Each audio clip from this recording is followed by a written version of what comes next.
Twee ladings, positief Q en negatief Q, word op 'n afstand d vanaf 'n negatiewe lading minus Q geplaas.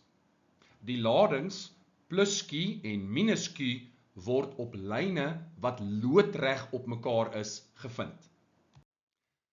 Watter pyltjie dui die rigting van die netto krag wat op lading minus Q inwerk as gevolg van die teenwoordigheid van lading plus Q en minus Q korrek aan?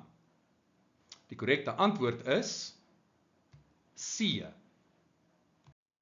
Om hierdie vraag te beantwoord, maak ons minus klein q vas.